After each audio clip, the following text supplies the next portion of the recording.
Hello everybody. ठीक है आप लोग? तो आज हम लोग दो टॉपिक डिस्कस करेंगे। एक राज्य वित्त की क्या स्थिति है, स्टेट फाइनेंस की क्या स्थिति है, और दूसरा रुपया का अंतर्राष्ट्रीयकरण या इंटरनेशनलाइजेशन ऑफ रुपी।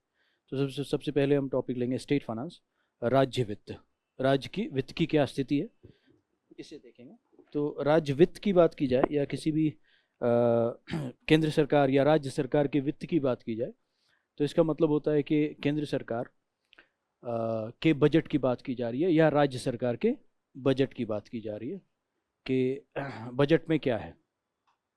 तो बजट का मतलब क्या होता है, पहले मतलब वित्त का मतलब ही बजट समझ लेना है। स्टेट फाइनेंस मतलब स्टेट का बजट की बात हो रही है, केंद्र का हो सकता है या राज्य सरकार का हो सकता है। तो ये हमारा जो डिस्कशन है वो केंद्र सरकार का है, राज्य सरकार का है, नहीं राज्य सरकार का। आज जो हम लोग डिस्कशन करने जा रहे हैं वो राज्य सरकार के बारे में डिस्कशन करने जा रहे हैं कि राज्य सरकार के साथ कि राज्य की जो बजट है उसकी क्या स्थिति है या उसमें क्या बदलाव देखे जा रहे हैं इन दिनों। तो उससे पहले हमें समझना पड़ेगा कि बजट क्या होता है, जो कि आप लोग ऑलरेडी मुझे लगता है कि पढ़े हुए हैं। थोड़ी थोड़ी मैं ब्रीफ करता जाऊंगा ताकि आपको जो बुनियादी चीज़ें हैं वो समझ आ जाए, और जो चल रहा है राज्य के बजट में जो दिक्कतें आ रही हैं वो समझ तब आ जाएगी बेहतर तरीके से, अगर आप बुनियादी ढांचे को, बुनियादी चीज़ों को बेहतर तरीके से समझते हैं। तो मैं उम्मीद करूंगा कि जो बुनियादी जो बेसिक चीज़ें हैं कुछ आप ऑलरेडी पढ़ाई कर चुके हैं।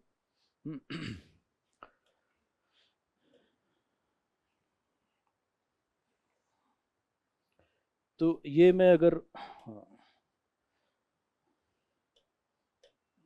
ब्लैक सही होता है, ठीक है। ये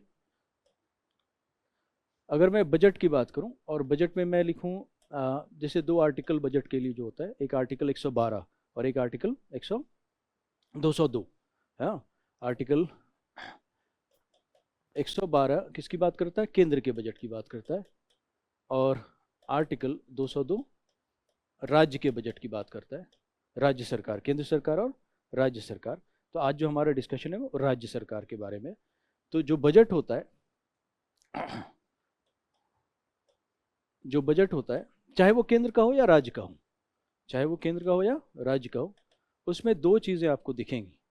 जैसे मैं पूछूं आपका बजट क्या है, आपका बजट अगर एक साल का बजट अगर आप बनाना चाहें अपने, पहले बना सकते हैं आप। आपका पर्सनल बजट, पर्सनल बजट का ये मतलब होगा कि आने वाले एक साल में, जैसे मैं आपको अगर उसी अवधि के रूप में बात करूं जिस अवधि के अनुसार केंद्र सरकार या राज्य सरकार बजट प्रस्तुत करती है, तो आपका बजट ऐसा होगा कि आप एक प्लान बनाओगे कि 1 अप्रैल से, कि मीन फाइनेंशियल ईयर, वित्तीय वर्ष कब से स्टार्ट होता है?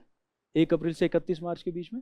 जैसे आप बजट बनाओगे अपना बजट, 1 अप्रैल से अगले आने वाले 31 मार्च के बीच में आपके पास कितने पैसे आएंगे और आप उन पैसों को कहाँ कहाँ खर्च करोगे, यही बजट हो गया। यही प्लान क्या हो गया? बजट हो गया। तो अगर आपका मान लिया मान लिया आपकी सैलरी है, आपको पापा कुछ पैसे देते हैं, आपको इधर उधर से और भी पैसे गिफ्ट मिलते हैं, उस हिसाब से आपके पास आएंगे 5 लाख रुपए। कितने आएंगे? और आप जब खर्चा देख रहे हो, जो आप खर्च करने जा रहे हो उसको जोड़ रहे हो, तो 6 लाख रुपए आ जा रहे हैं। कितने आ जा रहे हैं? 6 लाख। मतलब 1 लाख का क्या है? घाटा है। अब ये 1 लाख रुपए आपको अगर 6 लाख खर्च करना है तो 5 लाख तो आ ही रहे हैं, और 1 लाख को उधार लेना पड़ेगा, 1 लाख को उधार लेना पड़ेगा। तो उसी प्रकार से राज्य सरकार या केंद्र सरकार के बजट में भी अक्सर जो खर्च है वो प्राप्ति से ज़्यादा होता है, तो उसमें घाटा देखा जाता है। तो इसमें दो चीज़ों का आप प्लान बना रहे हो। प्लान आपने, जब आपने ये प्लान बना रहे हो कि आने, अभी कौन सा ईयर है, कौन सा वित्तीय वर्ष है? 2024-25। अगर वित्त वर्ष को मान लें, आने वाला आपका बजट में बना रहा हूँ, आने वाले वर्ष 2025-26, 2025-26 का जो फाइनेंशियल ईयर होगा, 2025-26 का जो वित्त वर्ष होगा, 1 मार्च 2025 से लेकर, सॉरी 1 अप्रैल 2025 से लेकर 31 मार्च 2026 तक आपके पास 5 लाख रुपए आएंगे और आप 6 लाख रुपए खर्च करने जा रहे हो। तो ये प्लान आपको 1 अप्रैल से पहले बनाना होगा या बाद बनाओगे? ये प्लान पहले बनाओगे ना। और क्या ज़रूरी है कि ऐसा ही कुछ खर्च हो? ये तो आपने प्लान बनाया, ये तो आपने प्लान बनाया। अब जब एग्जैक्ट जब खर्च देखोगे, एग्जैक्ट जब प्राप्ति देखोगे, हो सकता है कि आपके पास आई हो 4.5 लाख ही रुपया। 2-3 महीना आप 1-2 महीना जॉब पे नहीं जा सके, जो आप सोचा था 5 लाख रुपए आ जाएगी, आया कितना? 4.5 लाख। और खर्च और थोड़ा बढ़ ही गया। आपने कितना खर्च करने का सोचा था? 6 लाख। मान लिया खर्च हो गया 6.5 लाख। जो वित्तीय घाटा अभी आपके हिसाब से, आपका बजट जो मैं बना रहा हूँ कि एक इंसान का, आपके उसमें 1 लाख रुपए जो घाटा आप प्लान कर रहे थे वो ऐसा नहीं हो पाया। घाटा कितना चला गया? 2 लाख रुपए। अब आपको मतलब बाजार से आप उधार कितना ले रहे होगे? 2 लाख रुपए। सोचा कितना था? 1 लाख लेने का। तो ये आपका जो डेटा, जो आप आंकड़ा बना रहे हो बजट के शुरू होने से पहले, उसमें संशोधन होगा नहीं होगा? उसमें संशोधन होगा या वैसे ही रहेगा? वो होगा। तो 2 बार संशोधन होता है। एक जो आप बजट बनाते हो उसको बोलते हैं बजट एस्टिमेट। क्या बोलते हैं? Budget estimate. और फिर उसे एक बार संशोधित किया जाता है, उसे बोलते हैं रिवाइज्ड एस्टिमेट। और फिर एक बार और संशोधित किया जाता है, उसे बोलते हैं एक्चुअल एस्टिमेट। क्या बोलते हैं? एक्चुअल। एक्चुअल में कितना आया? समझा? तो थोड़ी सी इसको मैं अलग से बता दूं, ये आपको क्लियर है नहीं है? क्योंकि अक्सर जब भी आप बजट पढ़ोगे ये 3 आंकड़े आपको दिखेंगे, बीई, आरई और एई। बीई, आरई और एई। शॉर्टकट में, इससे पहले शॉर्टकट में मैं बता देता हूँ। जैसे कि अभी आपने अपने लिए बजट कौन सा बनाया था 2025-26 का? क्या सोचा था? 4 लाख और 5 लाख, सॉरी कितना पैसे आ रहे थे? 5 लाख और 6 लाख। आपने पहले बनाया था तो केंद्र सरकार के माध्यम, केंद्र सरकार के रूप में, केंद्र सरकार के अनुसार अगर बात करें तो केंद्र सरकार कब बजट प्रस्तुत करती है? 1 अप्रैल से पहले या बाद में? 1 अप्रैल से पहले। अभी आपने सोचा था, तो यहां पर जब आप बजट प्रस्तुत कर रहे हो, कौन से ईयर के लिए कर रहे हो? 25-26 के लिए। अब जब यहां पर एक 1 अप्रैल आएगा नहीं आएगा, सॉरी 1 फेब, 1 फरवरी यहां पर आएगी नहीं आएगी? इस बीच 1 फरवरी आएगी नहीं आएगी? ये कहां से कहां तक है? 25 से 26, इसी बीच 1 फरवरी आ रही है और 1 फरवरी पहले आ चुकी है। तो यहां पर जो आपने, आपके हिसाब से मैं बोल दूं, 5 लाख और 6 लाख का जो बजट बनाया, इसको क्या बोलेंगे? इसको बोलेंगे बजट एस्टिमेट। क्या बोलेंगे? Budget estimate. अब ये, अब इतना खर्चा आपका इतना दिन, ये कितने महीने हो गए बताओ? फर्स्ट यहां से यहां तक, इसे जानना जरूरी है क्योंकि सारे आंकड़े ऐसे ही लिखे होते हैं, बी आर ई और ए ई लिखा होता है, उसमें आप फंस जाते हो, आप समझ नहीं पाते हो कि है क्या। अगर आपने नहीं समझा है तो इसको अभी समझना पड़ेगा। तो ये बताओ, ये कितने महीने हो चुके हैं? 10 महीने हो चुके हैं। अब ये कितना, कौन कौन सा महीना है?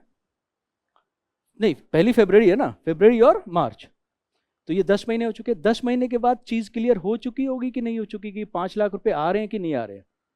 अब जो अगर यहां पर इसी को मैं संशोधित करूं तो बेहतर आंकड़ा होगा नहीं होगा? ये कौन से बजट, कौन से साल का है? 2025-26 का। अब जब मैं यहां पर 1 फरवरी को अगले साल का बजट प्रस्तुत कर रहा हूंगा तो इस साल का संशोधन भी कर रहा हूंगा।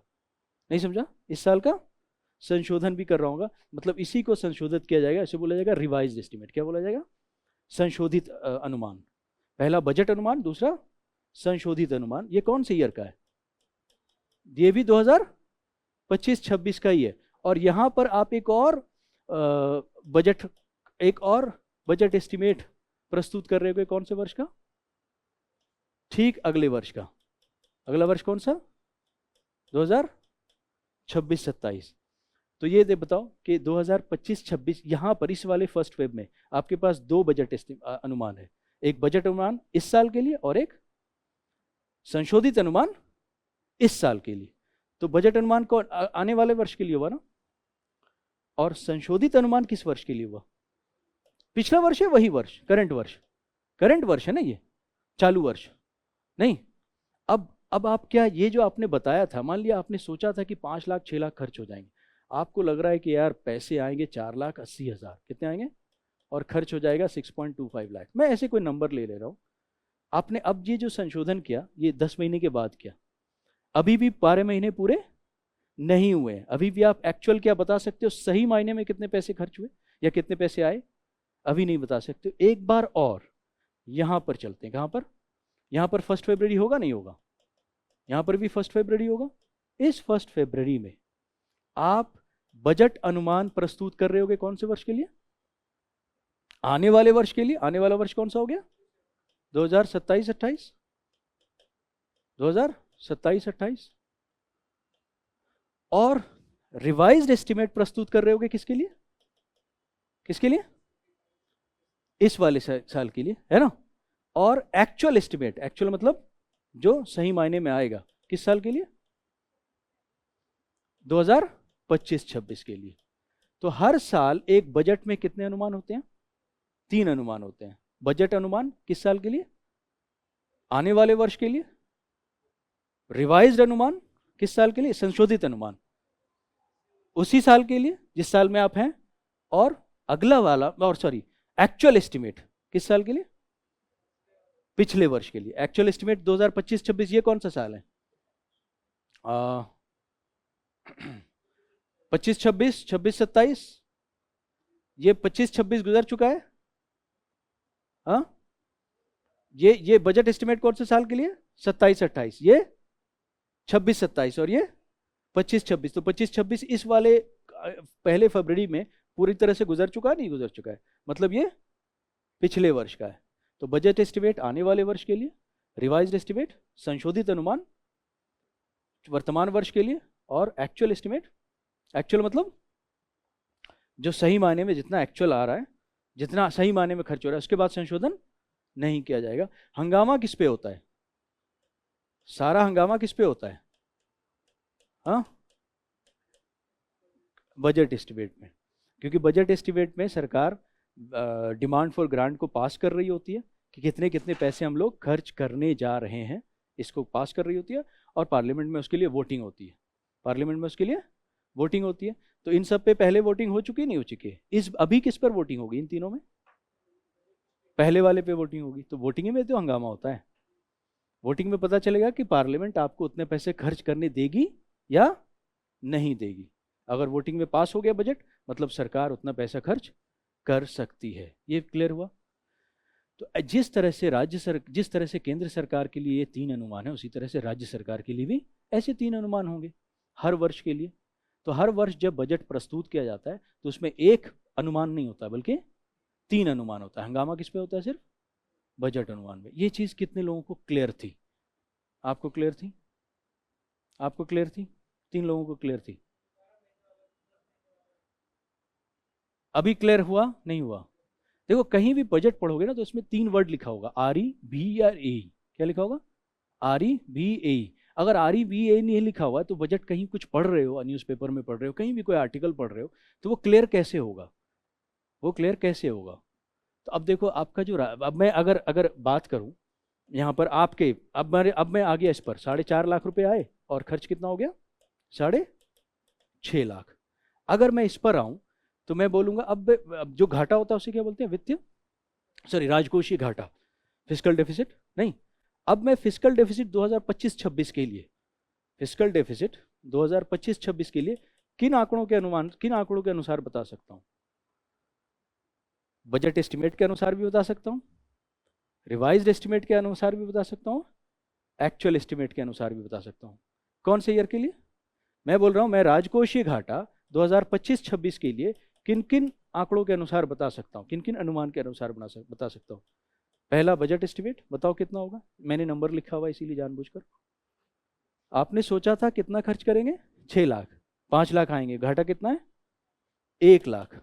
बजट एस्टिमेट के अनुसार राजकोषीय घाटा 1 लाख, रिवाइज्ड एस्टिमेट के अनुसार राजकोषीय घाटा, ये है ना रिवाइज्ड एस्टिमेट। आपके पास 6.5 लाख रुपए खर्च हो रहे थे, आ रहे थे। चलो इसको मैं थोड़ा आसान कर देता हूँ, 7.5 कर देता हूँ। कितना? तो कितना हो गया? 1.5 लाख। 1.5 लाख ना, आपने सोचा 1.5 लाख खर्च होगा।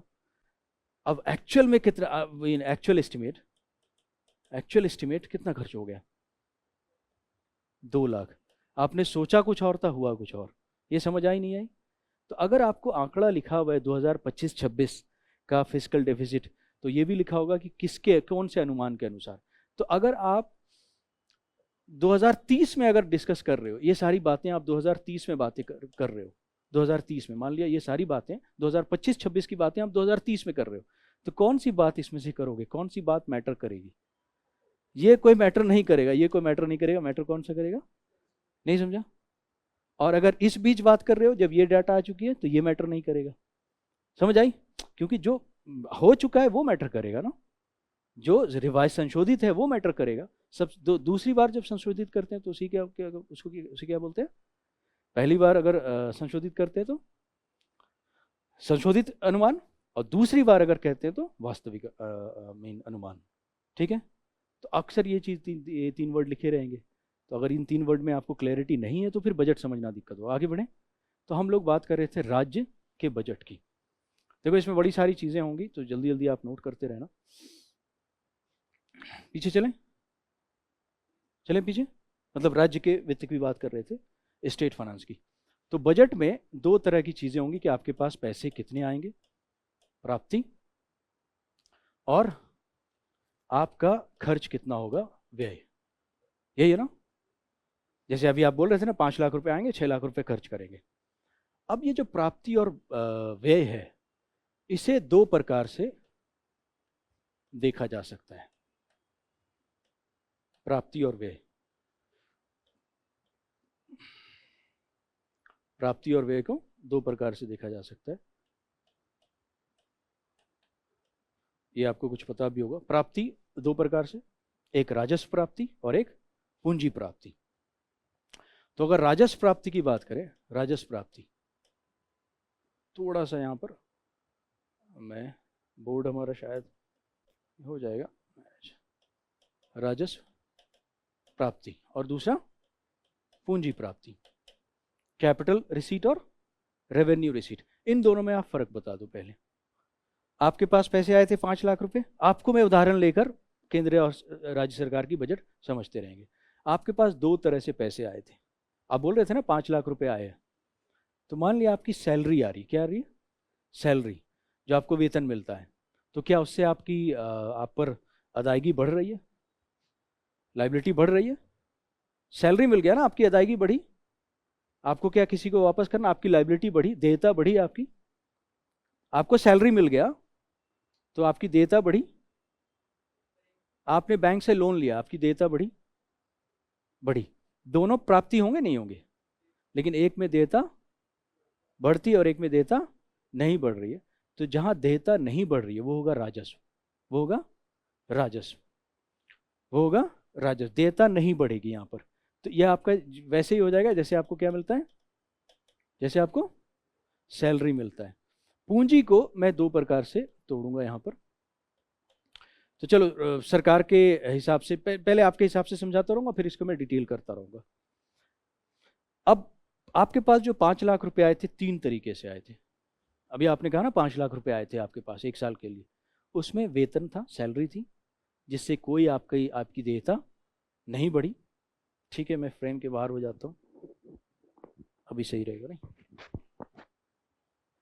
जिससे आपकी कोई देयता नहीं बढ़ी। दूसरा, आपने मान लिया आपको 3 लाख रुपए सैलरी मिला था, 3 लाख रुपए सैलरी मिला था, 5 लाख रुपए आ रहे थे ना आपके पास, और इसके अलावा 1 लाख रुपए आपने, आपके पास जो 1 लाख रुपए आ रहे थे, मान लिया आपके पास कोई पुरानी कार थी, आपने उसको बेच दिया, पुरानी कार थी, आपने उसको बेच दिया। तो आपके पास जो एसेट था, जो संपत्ति थी, वो कम हुई या ज़्यादा हुई? तो संपत्ति को बेचकर, अगर संपत्ति को बेचकर पैसे आ रहे हैं तो वो भी पूंजी में जाएंगे, या लोन लेकर, लोन से क्या बढ़ेगी, देयता बढ़ेगी।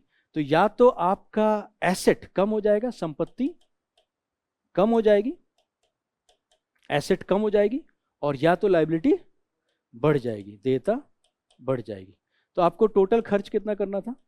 1 लाख रुपए। मैं आपके उदाहरण से ले लेता हूँ। मैंने कहा 3 लाख रुपए सैलरी से मिल जाएगी, 1 लाख संपत्ति से आ गई, और देयता आपकी हो गई, देयता जहां पर आप, देयता कहां से होगी, जहां आप लोन ले रहे हो। खर्च टोटल कितना करना था आपको? हाँ, तो इसमें मैं संपत्ति को, जो आपकी कार बिकी, मान लिया 2 लाख रुपए की बिकी, कितने की बिकी? 2 लाख की बिकी। अब आपको 6 लाख रुपए खर्च करने के लिए उधार कितना लेना पड़ेगा? 1 लाख उधार लेना पड़ेगा। तो ये जो देयता होगा, देयता जो लोन आप ले रहे हो, जिससे आपकी देयता बढ़ जाएगी, वो 1 लाख रुपए। तो इस आधार पर आपने कितने पैसे जुटाए? राजस्व एवं पूंजी के आधार पर 6 लाख रुपए। अब यही 6 लाख रुपए खर्च होने वाले हैं। क्या 6 लाख के 6 लाख आपके अपने थे? कौन कौन से आपके अपने थे? एक आपकी सैलरी अपनी थी, और दूसरी यहाँ पर आपने क्या किया था, कार को बेचा था, ये कार भी आपकी अपनी थी। ये आपका अपना नहीं है, ये आपने बैंक से लोन लिया है। समझा? तो अगर आप इसको अब आप इसको तोड़ सकते हैं, जैसे कि केंद्र के पास या राज्य सरकार, राज्य की बात करेंगे तो राज्य की बात करेंगे, राज्य सरकार के पास बहुत सारे कर आते हैं, टैक्स आता है। तो क्या राज्य सरकार की देयता बढ़ती है? तो वो कहाँ हो जाएगा? रेवेन्यू में। कहाँ जाएगा? राजस्व में। तो कर जो होगी दो तरह की, राजस्व जो होगी वो दो तरह की होगी, एक कर राजस्व और एक गैर कर राजस्व। एक कर राजस्व और एक गैर कर राजस्व। अब बताओ, गैर कर राजस्व का एग्जाम्पल बता दो जल्दी जल्दी। हाँ, जैसे फाइन हो गया, ठीक है, और क्या हो गया? शुल्क हो गया। हाँ, फाइन पेनल्टी वगैरह शुल्क हो गया, और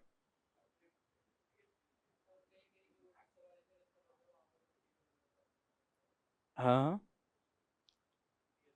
कुछ फीस वगैरह, कुछ कहीं पे कुछ लगा। हाँ हाँ, पीएसयू से, पीएसयू जो कमाई होगी, जैसे कि कोई राज्य सरकार की अपनी बैंक है, कोई राज्य सरकार की अपनी कंपनी है, तो उस बैंक या कंपनी की जो लाभ हो रही है वो किसकी हुई? वो उसी, नहीं, कंपनी या बैंक का लाभ, कंपनी या बैंक का लाभ कहाँ लिखा जाएगा? गैर कर में। कंपनी किसकी है? राज्य सरकार की। या बैंक किसकी है? राज्य सरकार की, तो वो गैर कर में आएगा।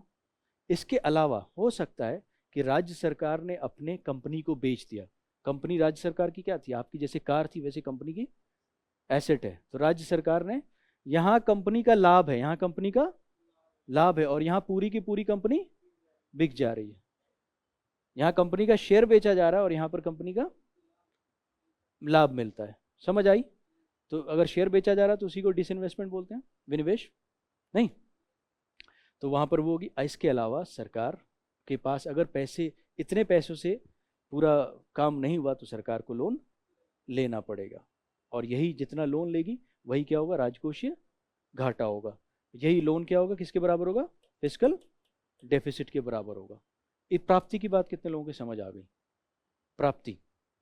अब स्टेट का इसके अलावा व्यय, व्यय भी दो प्रकार से होगा, राजस्व व्यय और पूंजी व्यय। अब चलो इसको भी जल्दी से समझ लो, राजस्व व्यय और पूंजी व्यय।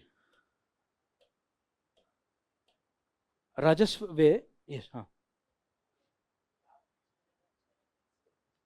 नहीं देखिए, अगर आपकी कंपनी ऐसी है जो लाभ दे ही नहीं रही है, कंटिन्यू हानि दे रही है, तो उसको अपने स्वामित्व में से रखने से अच्छा उसे क्या करो, बेच दो। लेकिन अगर लाभ दे रही है तो उसे बेचने की जरूरत, आपने अपनी 2 लाख की कार क्यों बेची थी? क्योंकि वो गैराज में पड़ी हुई थी, खटारा थी, नहीं, वो कोई लाभ नहीं दे रही थी, इसलिए कार ही बेच दिया आपने। वैसे अगर सरकार की अपनी कंपनी है, अपनी बैंक है, अपना कोई भी व्यवसाय है जो लाभ नहीं दे रही है, तो उसे बेचना ही बेहतर है। और बेचकर, हाँ दूसरी बात, बेचकर अब जो पैसे आए तो संपत्ति कम हुई या संपत्ति बढ़ गई? कार गई तो संपत्ति। अब ऐसा करो आप कि कार बेच दो, 2 लाख रुपए आए थे आपके पास, और दोस्तों को पार्टी दे दो। कार बेच दो 2 लाख रुपए की और दोस्तों को पार्टी दे दो, ये अच्छा है? या कार बेच दो 2 लाख की, उसमें 1 लाख रुपए और मिलाकर 3 लाख रुपए की, चलो सेकेंड हैंड कार ही सही ले लो, कौन सा ज्यादा अच्छा है? तो संपत्ति गई लेकिन संपत्ति आई। ऐसा ना हो कि संपत्ति गई और कुछ आया नहीं, फिर उसी पे उसको आपने कहाँ खर्च कर दिया, राजस्व में। कहाँ खर्च कर दिया? दोस्तों को पार्टी देना मतलब राजस्व। अब देखो मैं खर्च की तरफ आ रहा हूँ, तो खर्च भी दो तरह का, मीन राजस्व व्यय, व्यय मतलब खर्च की तरफ आ रहा हूँ।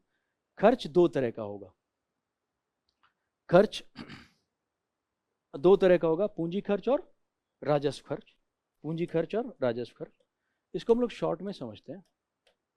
तो राजस्व कर ऐसा जो गया तो चला ही गया, दोस्तों को पार्टी दिया, कुछ मिला आपको? गवर्नमेंट का जितना सारा सब्सिडी है, स्कीम है, या वो सारे खर्च कहाँ आते हैं? पार्टी की तरह आप समझो, जैसे आप पार्टी देते हो वैसे गवर्नमेंट सब कल्याण का, आप पार्टी दोगे तो आपके दोस्त खुश होंगे। तो वैसे ही सरकार जब कल्याणकारी कार्यक्रम चलाती है तो देश के लोग खुश होते हैं और देश के लोगों को पैसे मिलते हैं। लेकिन सरकार की संपत्ति बनती है? नहीं बनती है। तो सरकार की संपत्ति, राजस्व का मतलब गया तो चला ही गया, राजस्व का मतलब आया तो आ ही गया। नहीं समझा? लेकिन ये अगर आया है तो या तो संपत्ति गई है या देयता बढ़ी है। तो राजस्व को ऐसे याद करो, आया, राजस्व अगर आया है तो आ ही गया, और गया तो चला ही गया। नहीं, संपत्ति, सॉरी, पूंजी को ऐसे याद करो कि पूंजी के पैसे आएंगे, या तो संपत्ति कम हो रही होगी या देयता बढ़ रही होगी। अब पूंजी के पैसे अगर जाएंगे, खर्च हो रहा है ना, खर्च हो रहा है तो मतलब पैसे जा रहे हैं, तो या तो देयता, इसके ठीक उल्टा बोलो, या तो देयता कम होगी या संपत्ति बन रही होगी। नहीं समझा? तो यहां पर इसको, पूंजी का जब खर्च किया जाएगा तो या तो संपत्ति बढ़ रही होगी, कम हो रही होगी, बढ़ रही होगी, और देयता, या तो देयता कम हो रही होगी। नहीं, हाँ, पिछला पिछला लोन जो आपने लिया था उसकी अदायगी कर रहे हो। पिछला जो आपने लोन लिया था, हाँ, सरकार ने रोड में बनाने के लिए पैसे खर्च किए, तो सरकार के, ये रोड किसकी हुई? ये रोड किसकी हुई? सरकार ने बिल्डिंग बनाया, सरकार ने बहुत सारे इंफ्रास्ट्रक्चर बनाए, तो संपत्ति किसकी बनी? सरकार की संपत्ति। पैसे बनाने में खर्च हुए नहीं हुए, तो संपत्ति बढ़ गई, संपत्ति बढ़ गई। समझ आई नहीं आई? चलो इसे देता, या तो पिछला लोन जो सरकार ने लिया था उसकी EMI, उसका लोन, उसका मूल राशि उसका वापस किया, तो देता कम हो गई। अगर ऐसे खर्च हो रहे हैं तो उस खर्च को क्या बोलेंगे? पूंजीगत व्यय। और अगर राजस्व व्यय होगा तो मतलब गया तो चला ही गया, सब्सिडी हो गई, जितने सारे लोगों को पेंशन दिया जाता है, सैलरी दिया जाता है, वो सब कहाँ आएंगे? सरकार के जो लोग नौकरी करते हैं उनकी पेंशन है, उनकी सैलरी है, सरकार के विभिन्न कल्याणकारी कार्यक्रम है, वो सब कहाँ आएंगे? रेवेन्यू में आएंगे। क्लियर है सभी को? तो राजस्व को ऐसे याद रखना, आया तो आ ही गया और गया तो चला ही गया। आने का मतलब प्राप्ति, जाने का मतलब खर्च। पूंजी को ऐसे याद रखना कि आया तो तभी आया होगा जब संपत्ति कम हुई होगी या देयता बढ़ी होगी, और गया तो गया होगा तो या तो या तो संपत्ति बढ़ी होगी, देश में रोड बना होगा, इंफ्रास्ट्रक्चर बनी होगी, या देयता कम हुई होगी। समझ आई नहीं आई? तो ये दोनों, अगर मैं बोलूं कि ये दोनों आपने जोड़ा था, आपने ये दोनों जोड़ा था, 6 लाख रुपए खर्च होंगे। दोनों मिलाकर कितने होंगे? 6 लाख रुपए खर्च होंगे आपके संदर्भ में अगर बात करूं। तो यहाँ 1 लाख रुपए जो दिख रहा है वही क्या था? घाटा पड़ रहा था ना। ये आ रहे थे 5 लाख और खर्च का प्लान आपने कितना बनाया था? 6 लाख। आपने सोचा था रोड बनाएंगे, आपने सोचा था सभी लोगों को पेंशन देंगे, सैलरी देंगे, तो आपके खर्चे ज़्यादा थे और आपके पैसे आने वाले कम थे। तो आपको क्या करना पड़ा था? बैंक से लोन लेना पड़ा, तभी 6 लाख दोनों जगह दिख गए। समझ आई नहीं आई? तो इसी को बोलेंगे मीन राजस्व। अब हम लोग आते हैं कि जो स्टेट की फाइनेंस, ये तो हो गया किसी बजट को समझने का, बजट को कैसे देखा जाएगा। अब स्टेट का जो फाइनेंस है, मतलब राज्य का, अब राज्य सरकार भी अपना बजट प्रस्तुत करेगी 1 अप्रैल से पहले। अब उन बजटों में देखा जा रहा है, राज्य सरकारों के बजटों में देखा जा रहा है कि इन्होंने इतने ज़्यादा कल्याणकारी कार्यक्रम स्टार्ट कर रखे हैं कि इनके लिए मुश्किल है कि आने वाले वक्त में उतनी ज़्यादा चीज़ों को ये कर पाएंगे। मतलब कि अभी 2023 में आरबीआई की एक रिपोर्ट आई थी 2023 के आई थिंक दिसंबर में, और उसी रिपोर्ट के आधार पर मिनिस्ट्री ऑफ फाइनेंस ने और सीएजी ने बहुत सारी राज्य सरकार को, सीएजी पता है, बहुत सारी राज्य सरकार को, खास करके महाराष्ट्र राज्य सरकार को एक तरह से अलर्ट सा जारी किया कि आप जो इतना खर्च कर रहे हैं, आपके पास प्राप्ति उतनी नहीं हो पाएगी। आने वाले दिनों में आप प्राप्ति अब कैसे करोगे? बैंकों से लोन लेकर। लोन क्या फ्री में मिल जाता है या ब्याज दर देना पड़ेगा? अच्छा खासा ब्याज दर देना पड़ेगा। आने वाले दिनों में आप पर उधार इतना अधिक हो जाएगा कि उसका ब्याज दर इतना अधिक हो जाएगा कि हो सकता है कि आप अपने कल्याणकारी कार्यक्रम नहीं चला पाओ। क्योंकि जो ब्याज देना है, ब्याज तो अगर आपने किसी से उधार लिया है तो उधार की मूल राशि तो आपको वापस करना ही करना पड़ेगा। उधार की आपको जो ब्याज दर है, जो ब्याज है, वो तो वापस करना ही करना पड़ेगा, चाहे आप कल्याणकारी कार्यक्रम चलाओ या नहीं चलाओ। अच्छा, आपने पढ़ा होगा ना, जैसे केंद्र सरकार के संदर्भ में अगर बात करूं तो आपने पढ़ा होगा कंसोलिडेटेड फंड ऑफ इंडिया से 2 प्रकार के खर्च होते हैं। एक जहां पार्लियामेंट में वोटिंग की जाती है और दूसरा जहां वोटिंग नहीं की जाती है। तो ये बताओ कि केंद्र सरकार ने, केंद्र सरकार के संदर्भ में बात कर रहा हूँ, उससे आपको समझ आ जाएगा राज्य सरकार की स्थिति। केंद्र सरकार पिछले साल किसी से उधार लेकर आई 1 साल के लिए, कितने दिनों के लिए? इस साल पैसे वापस कर रहे हैं, इस साल पैसे। तो क्या पार्लियामेंट में वोटिंग होगी और ये डिसाइड किया जाएगा कि पैसा वापस किया जाए या नहीं किया जाए? पैसा वापस करना ही करना है, charged upon consolidated fund of India. ये पढ़ा होगा आपने। एक होता है चार्ज्ड अपॉन, एक होता है वोटेड अपॉन। वैसे खर्चे जिसमें वोटिंग की जरूरत नहीं है, उसने पैसे खर्च होने ही होने, उतने पैसे कंसोलिडेटेड फंड ऑफ इंडिया से निकाले ही जाएंगे। तो जो आपने पढ़ा होगा ना कि प्रेसिडेंट की सैलरी, सीजी चीफ जस्टिस, जो हमारे जजेस होते हैं, उनका पूरा, सुप्रीम कोर्ट, हाई कोर्ट का पूरा खर्चा, इन सब के लिए वोटिंग नहीं होती, ये सब खर्च होंगे ही होंगे। ये पढ़ा होगा। तो वैसे ही, ऐसा ही, उसी में एक चीज़ और आप जोड़ दीजिए, जो आपने पिछले साल उधार लेकर आए, अगर उसकी मूल राशि की चुकता, मूल राशि की अवधि अभी चुकाने की बात है, डेट अगर मैच्योरिटी अभी हो रही है, या ब्याज अभी चुकाना है, तो उसके लिए वोटिंग ज़रूरत, उतने पैसे तो खर्च होंगे ही होंगे। अब जो बाकी बचे, उन पैसों से आप कल्याणकारी कार्यक्रम चलाइए।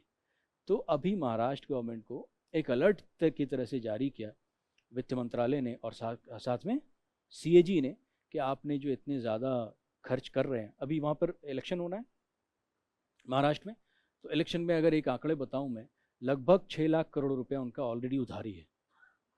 6 लाख रुपए। अच्छा ये बताओ, अगर उधारी की एक बार मैं बात करूं, इस साल ये कौन से साल के लिए उधारी था जो 1 लाख रुपए उधारी था? कौन से साल के लिए था? तो क्या ये कुल उधार है या सिर्फ 1 साल का उधार है? जो राजकोषीय घाटा होता है वो किसको किसको बताता है? वो 1 साल के उधार की बता रहा है। पिछले साल भी अगर आपने उधार लिया तो अभी अभी इस पॉइंट तक क्या कुल उधार सिर्फ 1 लाख है या कुल उधार 1 लाख से कहीं ज़्यादा होगा? कहीं ज़्यादा होगा। समझ आई?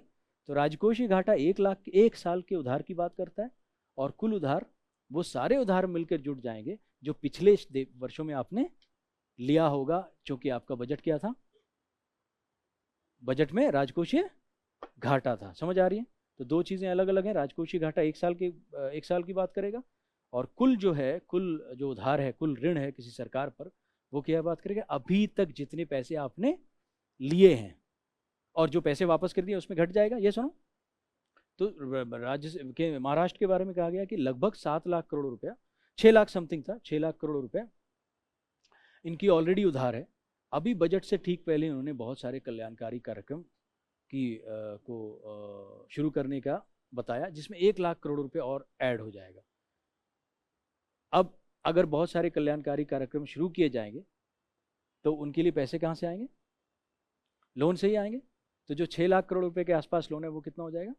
6 लाख समथिंग है, वो 7 लाख समथिंग हो जाएगा। तो जब 7 लाख समथिंग करोड़ हो जाएगा तो उनके लिए आने वाले दिनों में जो मूल राशि की वापसी और ब्याज की वापसी, वो अमाउंट क्या होगा? बहुत ही ज़्यादा हो जाएगा, और उनके लिए कल्याणकारी कार्यक्रम चलाना। बल्कि ऐसा भी हो सकता है कि जितने पैसे आप उधार ले रहे हो, ऐसा नहीं हो सकता, ये बताओ कि इसमें पिछले साल का जितना सारा ब्याज है, ब्याज की अदायगी कहाँ लिखूं मैं? ब्याज की अदायगी कहाँ लिखूं? ब्याज की अदायगी राजस्व में। तो हो सकता है 1 लाख जो आपने उधार लिया वो कहाँ चला जाए? पूरा का पूरा ब्याज की अदायगी में चला जाए। क्यों? क्योंकि पिछले साल आपने बहुत सारे लोन लिए थे। समझ आई? पिछले साल आपने बहुत सारे लोन लिए थे, इसमें पूरा चला जाए। तो यही अलर्ट जारी किया है कि आने वाले दिनों में ऐसा हो सकता है आपके साथ कि आपका जो राजकोषीय घाटा होगा और उसके लिए जो आप उधार ले रहे होगे, पूरे के पूरे पैसे कहाँ चले जाएंगे? ब्याज की अदायगी में चले जाएंगे, और आप उन पैसों से कोई फ़ायदा। अच्छा ये बताओ कि 1 लाख रुपए जो आपने अभी उधार लिया, ये पूरे अगर ब्याज के अदायगी पे चले गए, आपका पर्सनल बजट था ना ये जो मैं बना रहा था, पूरे के पूरे 1 लाख रुपए अगर ब्याज की अदायगी में चले गए तो आपको उस 1 लाख रुपए का कोई फ़ायदा हुआ? आपको उस 1 लाख रुपए का कोई फ़ायदा? क्या आप उससे कोई अपना बिजनेस स्टार्ट कर पाए? क्या आप अपने कुछ खा पी पाए? आपने सोचा था चलो 1 लाख रुपए लेकर दोस्तों को पार्टी दे दो, वो भी नहीं हो पाया। कहाँ से पैसे चले गए? ब्याज की अदायगी में। तो ऐसा हो सकता है इन सारे सरकारों के साथ, क्योंकि इनका घाटा क्या हो रहा है? इनका इनका इन पर ऋण बढ़ता चला जा रहा है, इन पर ऋण बढ़ता चला जा रहा है। तो हम स्टेट का जो फाइनेंस का जो रिपोर्ट आई थी, उसके कुछ बिंदुओं को मैं एक एक करके बताता हूँ। ये मैंने जो बात की थोड़ी सी बेसिक बात कर ली ताकि आपको चीज़ें समझ आ जाए। अब देखो दिक्कत यही होगा ना कि पैसे आने कम है और जाने, यही दिक्कत है ना। पैसे अप्राप्ति कम होगी और खर्च ज़्यादा होगा, यही होगा। तो देखो पहला जो इन्होंने कहा, जी किसको दिखाएंगे? नहीं नहीं, ब्याज अदायगी में अगर मैं बोलूं कि ब्याज अदायगी, अगर पूरा का पूरा ब्याज अदायगी 1 लाख रुपए हो गया, तो मतलब जितना भी राजकोषीय घाटा था वो कहाँ चला गया? ब्याज की अदायगी में चला गया। ब्याज देना था, ये आपको पहले से पता था? ये प्लान बनाना पड़ा या पहले से पता था? पहले से पता था, क्योंकि पिछले साल आपने बहुत सारे उधार लिए थे और हर साल आपको उस उधार का ब्याज देना पड़ता है। तो आपको पता था कि 1 लाख रुपए ब्याज देना है। तो आपने जो बजट बनाया तो 1 लाख रुपया उसमें उधार आ गया। और ये चूंकि मान लो थोड़ी देर के लिए मान लो आपका भी 5 लाख 6 लाख का कॉन्सेप्ट चल रहा था, ऐसा मान लो कि आपका 10 लाख की उधारी थी। कितनी की उधारी थी? 10 लाख की उधारी थी, और 1 लाख रुपये उस पर क्या जा रहा है? ब्याज जा रहा है। अगर उधारी नहीं होती तो 1 लाख रुपये कहीं इस्तेमाल हो रहा होता। नहीं समझा? तो आपने जो उधार इस साल लिया वो सारा का सारा पैसा कहाँ चला गया? ब्याज की अदायगी में, जो कि ठीक बात नहीं है। हम नहीं, लाइबिलिटी कैसे कम हो रही? लाइबिलिटी तब कम होती है जब मूल राशि वापस करते हैं। आप वापस क्या कर रहे हैं? सिर्फ ब्याज। नहीं समझा? हाँ, अगर आप मूल राशि वापस नहीं करेंगे तो आपकी देयता, आपकी लाइबिलिटी कम नहीं होगी। क्या ब्याज की अदायगी से देयता कम होती है? किसकी अदायगी से देयता कम होती है? मूल राशि की। हाँ, और अगर नहीं किया तो आपको हर साल अगर अपना बजट ठीक करना है तो हर साल ब्याज के साथ साथ थोड़े से मूल राशि को वापस करते रहना पड़ेगा, नहीं तो आने वाले दिनों में और दिक्कत बढ़ जाएगी। समझ आ रही है? तो चलो एक एक करके मैं बता देता हूँ कि इस रिपोर्ट में क्या था। सीएजी या वित्त मंत्रालय या आरबीआई की जो रिपोर्ट आई थी 2023 के बाद, तो पिछले एक साल से ये सारी चीज़ें चल रही हैं, उसमें क्या क्या दिक्कतें थी। तो वही दिक्कत यही होगी कि प्राप्ति के पैसे कम होंगे और पूंजी खर्च और खर्च ज़्यादा होगा, यही होगा। चलो पहले देख लेते हैं पहली जो चीज़ है, पहले राजस्व घाटा किसे कहते हैं, एक एक करके स्टार्ट करते हैं। राजस्व घाटा, पहली बात हुई थी राजस्व घाटा की कि हर एक मीन स्टेट का, हर एक राज्य का राजस्व घाटा अधिक से अधिक होता जा रहा है। राजस्व घाटा का क्या मतलब हुआ? आप देखो राजस्व घाटा का क्या मतलब हुआ। राजस्व घाटा का मतलब हुआ, ये आपके कितने पैसे आ रहे थे? 3 लाख, 2 लाख और 1 लाख, हाँ सब मिलाकर 3 लाख आ रहे थे। और अगर मैं यहाँ 4 लाख लिख दूं, राजस्व खर्च कितना लिख दूं? 4 लाख। आप इस संदर्भ में समझो, इसे क्लियर समझ आ जाएगा। अगर मैं 4 लाख लिख दूं यहाँ पर, तो इसका मतलब क्या होगा? और राजस्व आए 3 लाख, तो ये क्या कहलाएगा? या अगर लिख दूं 4.5 लाख, चलो ऐसे कोई नहीं, ऐसे लिखते हैं। तो इसका मतलब ये होगा कि आप जो इससे क्या कुछ आता है, कोई पूंजी बनती, कोई संपत्ति बनती है इससे, या इससे क्या देयता कम होती है? नहीं होती है। आपके पास आए 3 लाख और यहां खर्च होंगे 4 लाख, मतलब 1 लाख कहां से जाएगा? 1 लाख इन्हीं में से जाएगा, ये सुनो।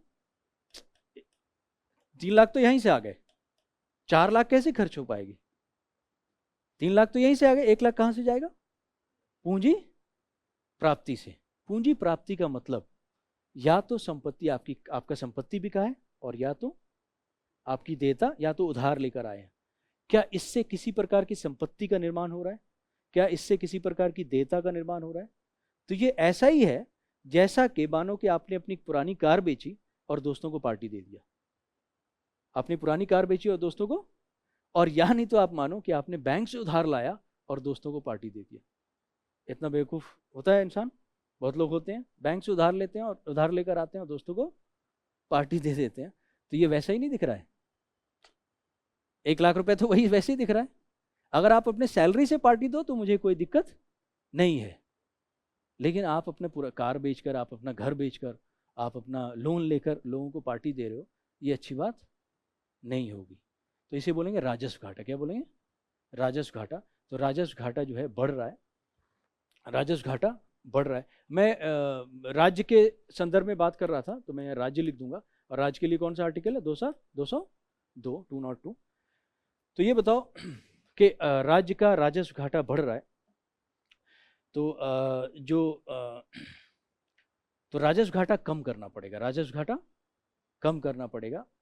नहीं तो फिर आपको आपकी या तो पूंजी, जो पूंजी से जो पैसे आ रहे हैं, मतलब कि या तो संपत्ति बेचकर आपका राजस्व में जा रहा है, या आपकी देयता बढ़कर राजस्व में जा रहे हैं। तो राजस्व घाटा क्या होना चाहिए? अगर राजस्व घाटा यहाँ जीरो होगा, अब देखो राजस्व घाटा अगर जीरो होगा तो इसका क्या मतलब होगा? ये जो आपने उधार लेकर आए ये कहाँ जाएगा? अगर राजस्व घाटा यहाँ जीरो होता तो ये जो आप उधार लेकर आए हो ये कहाँ जाता? या तो संपत्ति बन रही होती, या देयता कम हो रही होती। ये अच्छी बात थी नहीं थी। तो हमें समय के साथ राजस्व घाटा क्या करना पड़ेगा? कम करना पड़ेगा। और जो कि कम हो, जो कि राज्य के स्तर पर कम होता हुआ नहीं दिख रहा है। समझ आई? कुछ आंकड़े होंगे, तो आंकड़े तो मैं आपको दे दूंगा, तो आंकड़े आप समझ लोगे। अब राज्य की अगर बात की जाएगी, देखो यहां पर कैसे बात की जाती है। सारे राज्यों का औसत लिया जा सकता है। ये सुनो, सारे राज्यों का क्या लिया जा सकता है? औसत लिया जा सकता है। तो औसत जो होगा सारे राज्यों का, प्रतिशत होगा, सारे राज्यों का प्रतिशत एक ले लिया जाएगा। और ये जो प्रतिशत दिखाया जाता है वो जीडीपी के संदर्भ में दिखाया जाता है। किसके संदर्भ में? जीडीपी के संदर्भ में। समझा? तो अगर हम लोग ऐसा, यहाँ पर जो भी आंकड़े मैं दूंगा वो औसत होगा। औसत सारे राज्यों का जितना राजस्व घाटा है और उनका जितना जीडीपी है। किनका जीडीपी? राज्य का जीडीपी। जैसे राज्य का जीडीपी को क्या बोलते हैं? राज्य का सकल घरेलू उत्पाद, जीएसडीपी। तो ये जीएसडीपी का प्रतिशत होगा किसके? एक एक राज्य का या सभी राज्य का? तो आप ऐसा औसत निकालते वक्त ऐसा किया जाएगा कि सारे राज्यों का राजस्व घाटा ले लो और सारे राज्यों का जीडीपी ले लो। तो सबको दोनों तरफ जोड़ दो और जो प्रतिशत आएगा वही क्या प्रतिशत हो जाएगी, औसतन हो जाएगी। किसकी, पूरे राज्यों की। तो किसी एक राज्य की तो बात नहीं की जाएगी ना।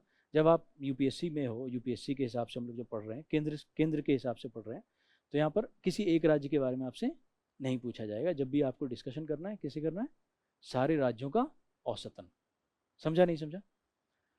तो सारे राज्यों का जो राजस्व घाटा है औसतन, वो क्या हो रहा है, बढ़ रहा है, जो कि अच्छी बात नहीं है। इसके अलावा दूसरी जो चीज़ है, अच्छा दूसरी बात कि अभी तक मामला ठीक था, क्योंकि बहुत सारे ग्रांट केंद्र सरकार दे देती है, केंद्र सरकार दे देती है। अगर केंद्र सरकार कुछ पैसे ग्रांट के तौर पर देगी तो उसे कहाँ लिखा जाएगा, राज्य के संदर्भ में? ग्रांट मतलब अनुदान। अनुदान केंद्र सरकार की तरफ से आया, मैं कहाँ लिखूं, राज्य के संदर्भ में, रेवेन्यू में। केंद्र का अनुदान कहाँ लिखा जाएगा, केंद्र का अनुदान। तो जो केंद्र का अनुदान है वो समय के साथ बढ़ रहा है, घट रहा है? केंद्र का केंद्र का अनुदान, इसमें यह बात उजागर की गई कि केंद्र का अनुदान घट रहा है और राजस्व घाटा बढ़ रहा है।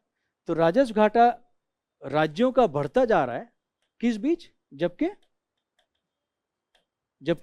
केंद्रीय अनुदान घट रहा है। तो ये अच्छी बात होगी, बुरी बात होगी?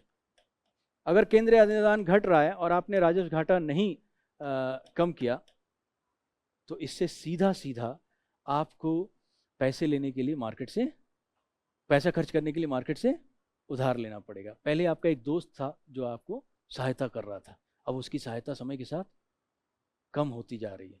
तो अब आपको अगर उतनी खर्च बनाकर रखना है तो अब कहाँ जाना पड़ेगा, मार्केट से उधार लेना पड़ेगा, बैंकों से उधार लेना पड़ेगा। तो राज्य सरकार बैंकों से उधार बढ़ सकता है। तो पहली चीज ये। दूसरी,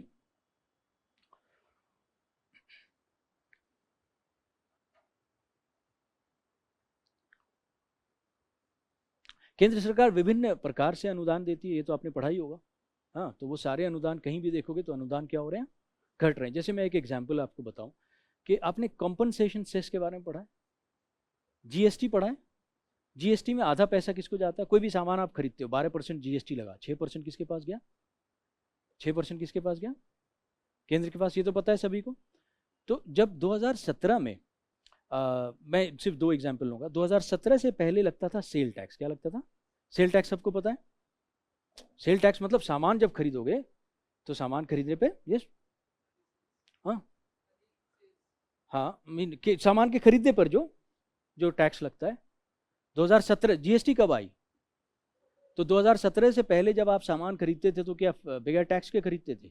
तो जो टैक्स लगता था उसे क्या बोलते थे, sale tax, value added tax, mean मूल्यवर्धन कर। ये पता है सबको।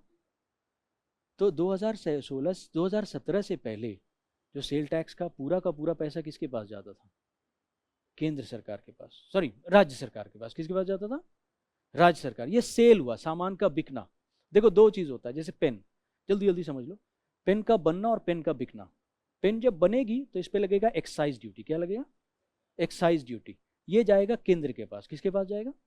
अब पेन जब बनने के बाद, फैक्ट्री से निकलने के बाद जब बिकना शुरू होगी, बिकती है ना डिस्ट्रीब्यूटर को, पहले तो फैक्ट्री वाला बनाकर दे देगा डिस्ट्रीब्यूटर को, तो ये सेल नहीं कहलाएगा, ये मैन्युफैक्चरिंग में आएगा। किस में आएगा, सामान जब बना तो बनते समय जो इस पर कर लगा उसे बोलेंगे एक्साइज ड्यूटी। वो पैसे पूरी तरह से कहाँ गए, पूरे के पूरे पैसे गए केंद्र के पास। ठीक है। अब सामान का जब वितरण होगा, वितरण पे लगेगा सेल टैक्स। क्या लगेगा, उसका पूरा का पूरा किसके पास जाएगा, राज्य के पास।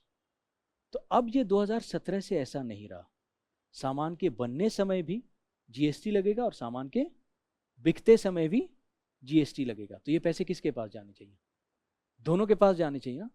ये सुनो, तो मतलब पहले बिकते समय केंद्र के पास नहीं आते थे और पहले बनते समय राज्य के पास नहीं जाते थे। समझ आ रही नहीं आ रही? तो अब जब जीएसटी आया तो मतलब सामान के बनने और सामान के बिकने दोनों पे टैक्स लगेगा, जीएसटी।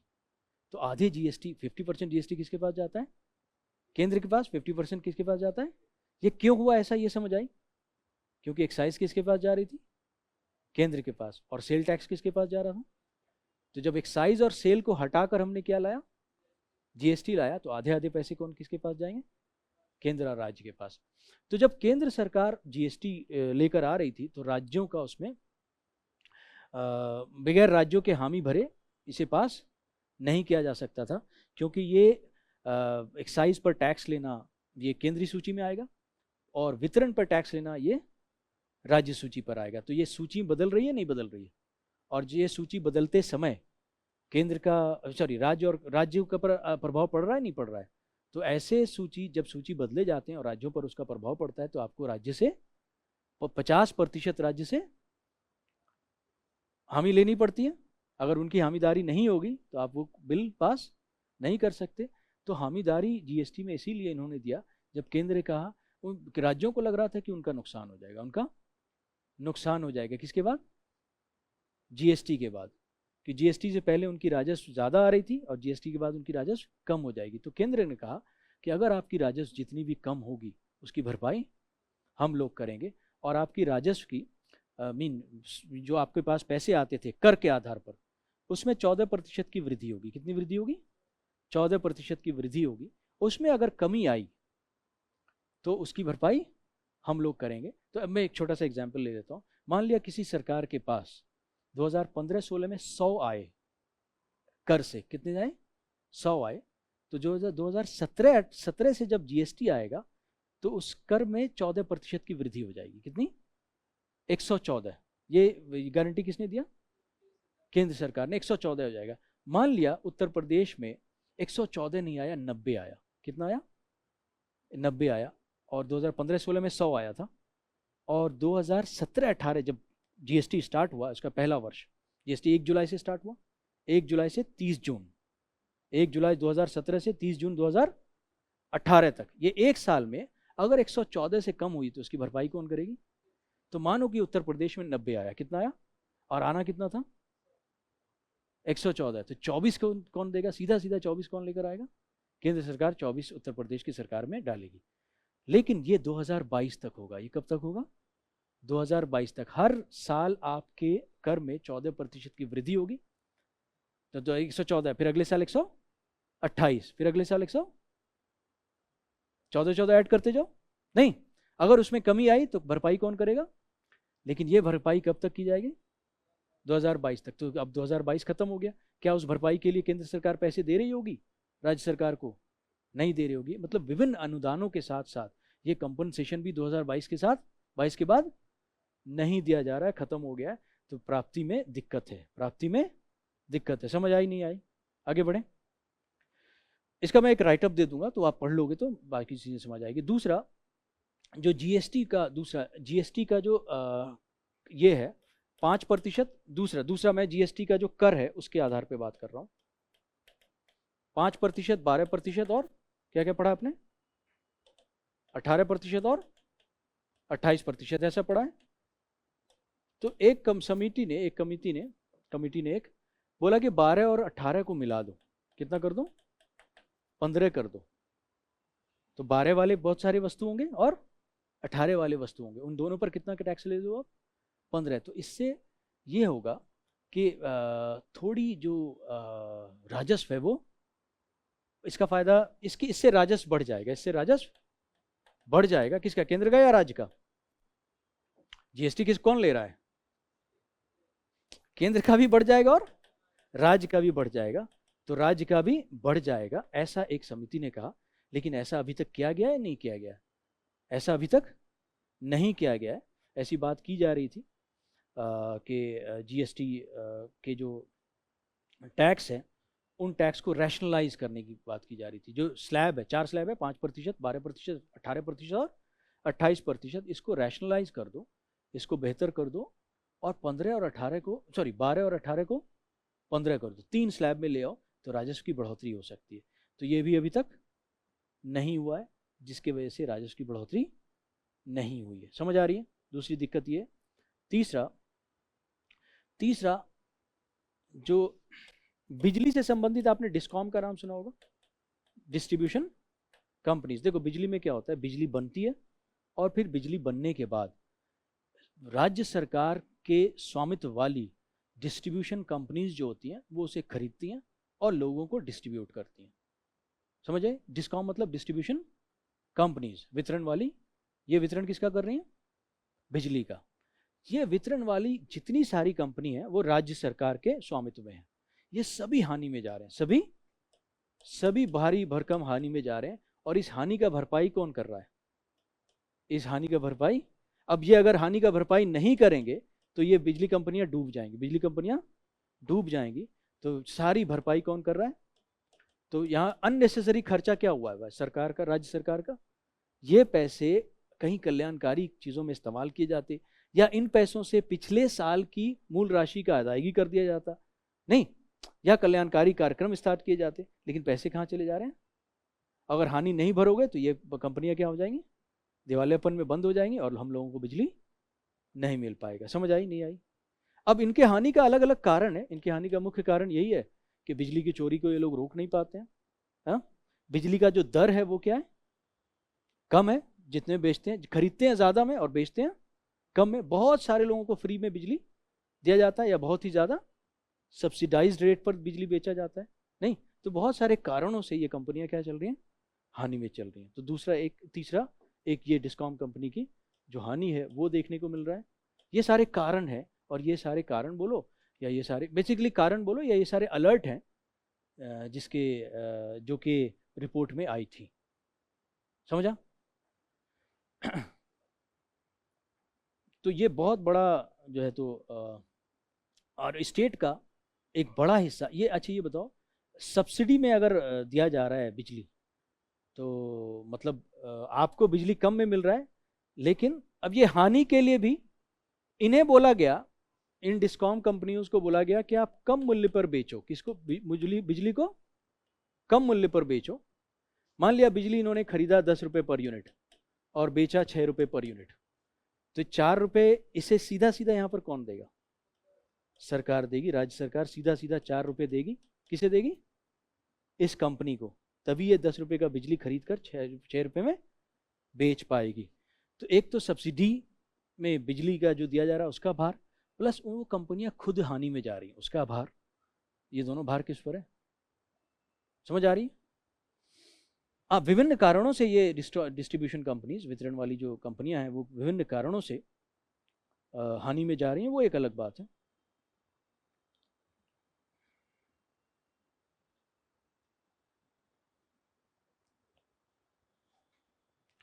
अब जो भी राज्य सरकार है, राज्य सरकार का जो केंद्र की तरफ से जो पूंजी वाले पैसे आते हैं उनकी भी जो है तो कमी है। तो अच्छा, इसके अलावा जो एक और सबसे, हाँ, कंपनियों को मिल जा रहा है। तो ये 4 रुपये का फायदा कंपनी को मिला या आप लोगों को मिला? हम लोगों को, लोगों को मिला ना 4 रुपये का फायदा, ये अलग है। लेकिन कंपनी जो हानि में जा रही है वो अलग है।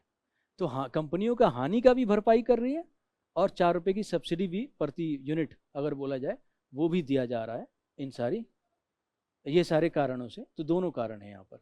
इसके अलावा जो एक और चीज़ यहाँ पर अलर्ट के तौर पे जारी किया गया, वो ये जारी किया गया कि जो बजट है इनका, अब यहाँ पर अगर मैं बोलूँ कि आपने एक खर्चे को दिखाया ही नहीं, आपने एक खर्चे को दिखाया ही नहीं, या एक उधार को आपने दिखाया नहीं। आपकी एक कंपनी थी, यहाँ पर मैं आपने 1 लाख रुपए उधार लिए थे, ऐसे देखो, लेकिन आपकी एक कंपनी थी, आपकी मतलब राज्य सरकार की एक कंपनी थी जिसने 1 लाख रुपए का उधार लिया।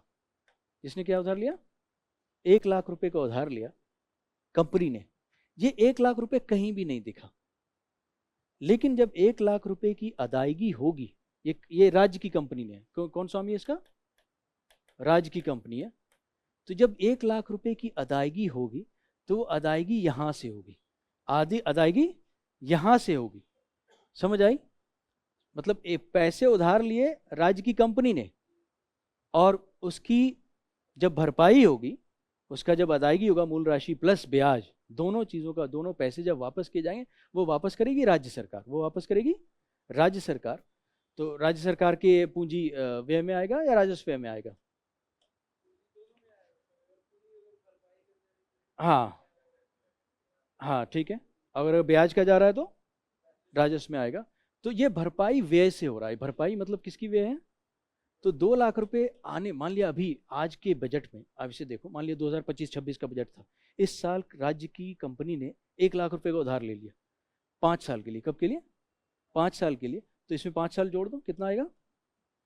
2030-31 इसकी मेच्योरिटी पूरी हो रही है। अब 5 लाख रुपए, कितना पैसा लिया था, सॉरी, 1 लाख रुपए वापस किया जाएगा, और ये 1 लाख रुपए वापस किस में दिखेगा? राज्य सरकार की व्यय में दिखेगा। तो क्या ये 1 लाख रुपए अभी घाटे में दिख रहा है? अभी घाटे में नहीं दिख रहा है। इसे बोलते हैं ऑफ बजट। क्या बोलते हैं? Of budget expenses. पढ़ा होगा आपने, जो बजट में दिखता नहीं है। बजट में दिख रहा है क्या? लेकिन 2030-31 में अचानक से दिखने लगेगा कि राज्य सरकार की उस कंपनी ने इतने पैसे उधार लिए थे, उसको हम लोग पैसे मूल राशि के साथ, मूल राशि और ब्याज वापस कर रहे हैं। तो इसकी भार किस पर है? ये 1 लाख रुपए की भार किस पर है? राज्य पर है। इसे बोलते हैं ऑफ बजट। क्या बोलते हैं? Of budget. तो इसे ऑफ बजट जो खर्च हो रहा है, ऑफ बजट व्यय जो हो रहा है, उसका कोई हिसाब किताब नहीं है। ऑफ बजट व्यय जो हो रहा है, इसका कोई हिसाब किताब नहीं है। तो ये क्या, ये 6 लाख रुपए, सॉरी 1 लाख रुपए का 2030-21 में खर्चा दिखा नहीं दिखा? इसका भार किसको मिला? इसका भार किस पर आया? राज्य सरकार पर आया। तो ये भी एक दिक्कत की बात है। समझ आ रही नहीं आ रही? इसके अलावा बहुत सारे आपने सुना होगा कि गारंटी देती है राज्य सरकार। क्या करती है सरकार? क्या करती है? गारंटी देती है। और अगर वो गारंटी पूरा नहीं हो पाया तो पैसे की भरपाई कौन करेगा? आप कभी गारंटर बने किसी के? आपका दोस्त ने उधार लिया, आपके दोस्त ने उधार लिया, और उधार लेने के बाद आपका दोस्त, आप गारंटर बने उसके लिए, और आपका दोस्त पैसा वापस नहीं कर पाया, तो आपके पॉकेट में आएगा, आप पर उधार आएगा नहीं आएगा? तो ऐसे ही राज्य सरकार भी बहुत सारी चीज़ों के लिए क्या बनती है? गारंटर बनती है। तो गारंटर की देयता किस पर आएगी? अगर सामने वाला पैसा नहीं लौटा पाया तो गारंटर की देयता किस पर आएगी? उसी राज्य सरकार पर आएगी। तो बहुत सारे गारंटी भी, बहुत सारे, पांचवा जो इसमें एक बोला गया है कि बहुत सारे गारंटी भी बढ़ा दी गई है। गारंटर राज्य सरकार कुछ ज़्यादा ही बन रही है, जिसके आधार पर आने वाले दिनों में देयता किस पर आएगी? अगर सामने वाला डिफॉल्ट कर जाता है, जिसके लिए गारंटर राज्य सरकार बन रही है। तो ये सारी दिक्कतें बताई गई हैं उस रिपोर्ट में, जिसे मैंने 5-6 पॉइंट में बताया। तो यही देखा जा रहा है, या तो प्राप्ति में दिक्कत है, या राजस्व में प्राप्ति में दिक्कत है, या व्यय व्यय बढ़ा हुआ है। तो आपने वो तो पढ़ा होगा ना, physical responsibility and budget management act, जो जिसके तहत ये कहा गया था कि 3%, 2008 में पहली बार पास हुआ था। पढ़ा आपने? 2000, हाँ 3 में सबसे पहले पास किया गया था, और 2003 में हमने 2008 का टारगेट बनाया था कि हम अपनी राजकोषीय घाटा को 3% से कम कर लेंगे, 3% तक कर लेंगे, जो कि अभी तक नहीं कर पाए। उसी प्रकार से राज्य सरकार के लिए भी ऐसे ही नियम कानून बनाए गए हैं। राज्य सरकार को भी अपना physical responsibility and budget management act पास करना पड़ता है। जैसे केंद्र का अपना physical responsibility and budget management act होता है, उसी तरह से राज्य सरकार का अपना physical responsibility and budget management act होता है। और उसमें वो लोग और केंद्र ने कहा है कि आप 3% तक ही उसमें राजकोषीय घाटा को रखेंगे, उससे ज़्यादा नहीं होना चाहिए। लेकिन हम लोग, और हो अगर हो तो कोविड के जस्ट बाद आप उस राजकोषीय घाटा को बढ़ाओगे या कम करोगे? केंद्र नहीं, केंद्र सरकार ने अभी बोला था राज्य सरकार को आप 3% से अधिक का घाटा नहीं रखेंगे। 3% मतलब राज्य का जो जीडीपी है उसका 3% से अधिक नहीं होना चाहिए। तो कोविड के जस्ट बाद आप इस घाटे को बढ़ाओगे या घटाओगे? कोविड के बाद केंद्र सरकार राज्य के लिए ये अगर केंद्र सरकार ने कहा है कि आप 3% से अधिक नहीं रखोगे, तो आप बढ़ाएगी या घटाएगी? बढ़ाएगी। क्यों? क्योंकि कोविड के जस्ट बाद प्राप्ति कम हो जाएगी और व्यय अधिक करना पड़ता है, क्योंकि व्यय अधिक करोगे तो ये ऊपर जाती है, इकोनॉमी ऊपर जाती है। तो इस प्रकार से ये कहा गया कि 3% से, ठीक 2020-21 में ये आया था कोविड, 21-22 में 4% कर सकते हैं। कितना? 4%। तो जो कितना फिजिकल डेफिसिट का जो टारगेट था वो राज्य सरकारों के लिए कितना हो गया? 4%। लेकिन 4% का जो फिजिकल स्पेस मिला, क्या वो खर्च क्या कर सकते हैं, ज़्यादा या कम, बाजार से उधार लेकर। लेकिन इसका कोई सही किसी ने सही इस्तेमाल नहीं किया। एक ये चीज़ देखी गई। और दूसरा फिर उसे कह दिया गया कि 2021-22 के बाद आप 3.5 एक साल के लिए 3 से 4%, फिर आने वाले सालों के लिए 3.5% कर दिया गया। आने वाले 4 सालों के लिए 3.5%। तो आने वाले 4 साल मतलब 2021 में कोविड आया, 2021 के बाद 21-22 में कर दिया गया था उसे बढ़ाकर 4%, और 21-22 के बाद जो 4 साल हो गए उसमें कर दिया गया 3.5%। कितना, 3.5%। तो अभी 3.5% का कॉन्सेप्ट था 21-22 के बाद 4 सालों के लिए। लेकिन पिछले साल ये कहा गया वित्त मंत्रालय के द्वारा कि आप 0.5% का और भी राजकोषीय घाटा एडिशनल रख सकते हैं अगर आप उन पैसों से अपने डिस्कॉम की हानि को भरपाई कर रहे हैं। मतलब 3.5% प्लस एडिशनल कितना हो गया, पॉइंट, और ये 0.5% कहाँ जाएंगे, डिस्कॉम की हानि के लिए। मतलब ये हुआ कि राज्य सरकार बैंकों से उधार लेंगी और उस उधार को किसके हानि की भरपाई के लिए देंगी, डिस्कॉम की हानि के लिए देंगी। अगर इसके लिए है तब, क्योंकि डिस्कॉम डूबा तो पूरा दिक्कत हो जाएगा, बिजली नहीं मिलेगी तो अब देश कैसे आगे बढ़ेगा। तो डिस्ट्रीब्यूशन कंपनीज डूबनी नहीं चाहिए, जिसके सहायता के लिए आप थोड़ा बहुत उधार ले सकते हैं। 3.5% प्लस एडिशनल 0.5%। तो खैर ये सारे आंकड़े मैं अलग से दे दूंगा आपको, अभी आपको कॉन्सेप्ट समझ लेना है कि क्या क्या चीज़ें चल रही थी।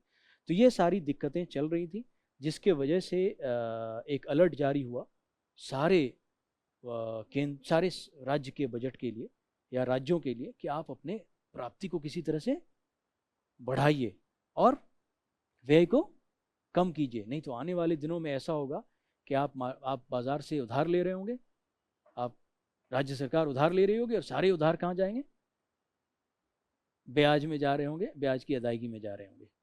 और हो सकता है कि इतना पैसा ये भी दिक्कत हो सकती है कि जो नौकरी वाले लोग हैं उनकी वेतन क्या हो जाए, कम हो जाए। समझा नहीं समझा, मतलब बड़ी दिक्कतें आ सकती हैं। इतने पैसे आप उधार लेकर आ रहे हो जिसको मैनेज करना आगे आने वाले दिनों के लिए दिक्कत हो जाएगी। समझ आई। देखो राज्य सरकार और केंद्र सरकार में ये फर्क हो सकता है कि राज्य सरकार, यस हाँ, केंद्र सरकार के केस में भी जो है, तो हमने अभी जो हमारा टारगेट था वो टारगेट हमने बढ़ाया है, 4.5% किया। हाँ, जो हमारा टारगेट था फिजिकल टारगेट वो 2025-26 के लिए हमने 4.5% किया है, जो कि इस साल के बजट में मुझे जो याद आ रहा है 4.9% या 4 पॉइंट नहीं, फिजिकल डेफिसिट इस साल का बजट एस्टिमेट आप चेक करो, हम काफी करीब जा रहे हैं।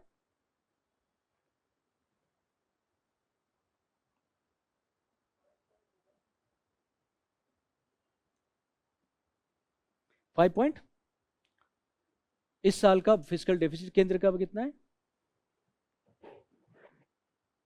हमने टारगेट 2025-26 का बनाया कि 6.5%, सॉरी 4.5% कर लेंगे। कितना, केंद्र की मैं बात कर रहा हूँ, 4.5% कर लेंगे।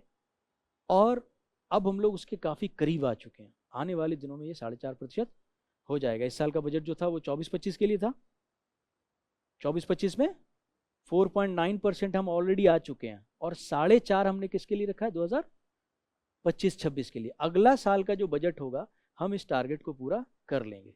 पहले बात होती थी 3% की, कितने की, अब बात हो रही है 4.5% की। क्यों, कोविड आ गया।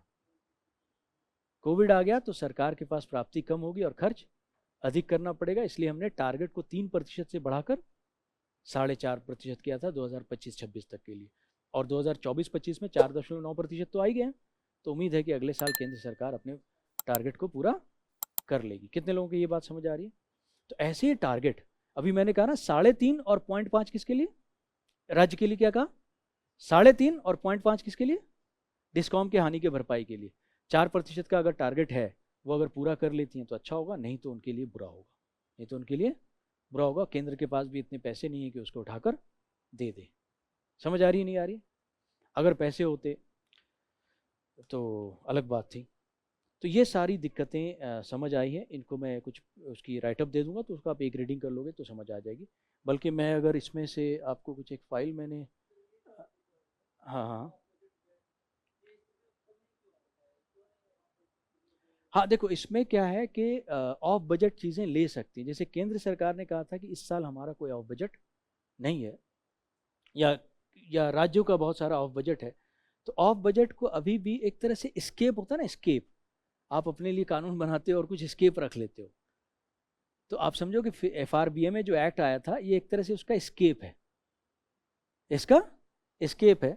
अब ये बताओ कि हाँ बिल्कुल आप सही कह रहे हो कि मान लिया किसी ने 3.5% का टारगेट अचीव कर लिया, लेकिन उसका ऑफ बजट अभी भी, of budget boring, of budget मतलब जो बजट में दिख नहीं रहा है, वो राज्य की कंपनियों ने उधार लिया, वो नहीं, वो बहुत ज़्यादा है। तो क्या सही मायने में उसने उसने टारगेट अचीव किया? सही मायने में अचीव नहीं किया। मतलब कि जो पारदर्शिता होनी चाहिए थी वो नहीं है। तो यही बात की जा रही है कि जो ऑफ बजट व्यय है और जो गारंटी है इसको भी आप दिखाओ, इसमें भी पारदर्शिता लेकर आओ। इसमें राज्य के केस में कोई पारदर्शिता नहीं है, केंद्र के केस में तो है भी, राज्य के केस में कोई पारदर्शिता नहीं। तो इन दोनों जगह पारदर्शिता की बात की गई कि ताकि क्लियर समझ आए कि क्या चल रहा है। समझ आ रही नहीं आ रही, पॉइंट आप लिख पाओगे सारे? चलिए खैर आगे बढ़ते हैं। तो ये टॉपिक का यहीं पर हम लोग इसको ख़त्म करते हैं। और इस टॉपिक का कुछ पॉइंट्स आपको दिया गया था, आपका जो आपकी जो करंट अफेयर आती है उसी में से दिया गया था। पिछले 1 साल से ये डिस्कशन में है, और महाराष्ट्र का जब अभी चुनाव आने वाला है तो CAG की रिपोर्ट से और डिस्कशन ऊपर चली गई है। तो थोड़ा आपसे पूछा जा सकता है कि स्टेट में क्या चल रहा है, आप बताइए। इंटरव्यू में पूछा जा सकता है या मेन की परीक्षा में पूछा जा सकता है। पॉइंट मिल गया आपको? आगे बढ़ें। चलो अब आते हैं रुपए के अंतर्राष्ट्रीयकरण, जो दूसरा हमारा टॉपिक है।